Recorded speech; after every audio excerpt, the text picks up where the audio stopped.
नवीनच बातमी आली. मध्यंतरी मागच्या वर्षीच्या 11 दिवसाच्या युद्धात इराणकडून किंवा जगातनं अशी एक बातमी आली होती की इराणची मिसाईल्स ही अमेरिकेच्या कुठल्याही शहरापर्यंत पोहोचू शकतात. तर आज बातमी आली की व्हाईट हाऊसच्या शेजारी त्यांचं एक सुरक्षा यंत्रणाचं ठिकाण आहे 6 किलोमीटरवर. तिथं ड्रोन्स आभाळात तरंगताना दिसली. आश्चर्यकारक गोष्ट अशी आहे की अमेरिका हा फार सुसज्ज देश आहे संरक्षणासाठी, स्वतःच्या संरक्षणासाठी.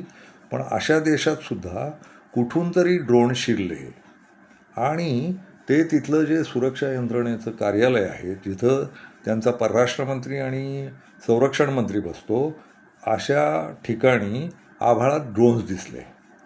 ते ड्रोन्स आले आणि ते एक दोन नव्हते, ड्रोन्सच्या झुंडीच्या झुंडी आल्या आणि घेऱ्या फेऱ्या घालत राहिल्या आभाळात आणि अचानक निघून पण गेले हे ड्रोन्स.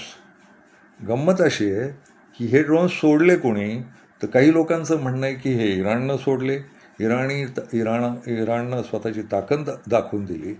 पण दुसऱ्या बाजूला अशी एक बातमी आली की ट्रम्प स्वतःचा जीव वाचवायला आणि स्वतःची बदनामी टाळायला आणि हे युद्ध किती योग्य प्रकारे आपण सुरू केलं आहे हे दाखवण्यासाठी स्वतःच्याच वॉशिंग्टन नावाच्या शहरावर हे ड्रोन्स स्वतःच फिरवत होता.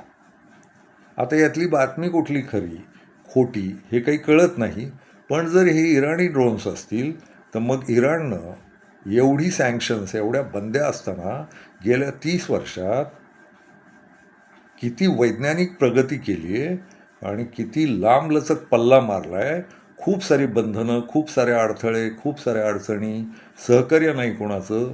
अशा पातळीवर इराणनं स्वतःच्या शस्त्रसामुग्रीचा स्वतः विकास केला आणि अमेरिकेपर्यंत पोहोचणारी मिसाईल्स आणि ड्रोन्स तयार केली. तर या इराणला एवढ्या कोंडवाड्यात जगूनसुद्धा स्वतःच्या राष्ट्रप्रेमाखातर हे लोक काय करत आहेत, तर इतकी प्रगती त्यांनी केली आहे आणि रोज त्यांचे मुख्य नेते मरत आहेत आणि तरी तो देश संपायला तयार नाही. अमेरिका भ्रमात होतं, रशिया भ्रमात होतं, इस्रायल भ्रमात होतं की मुख्य नेते त्यांचे मारले, सैनिकी कमांडर्स आणि राजकीय नेते, तर इराण उद्ध्वस्त होईल. तसं झालेलं नाही. इराणनं अनेक पायऱ्यांवर स्वतःचं पुढचं नेतृत्व तयार करून ठेवलेलं आहे आणि ती फार महत्त्वाची गोष्ट आहे. देशप्रेम म्हणजे काय हे शिकायचं असेल तर इराणकडनं शिकता येईल.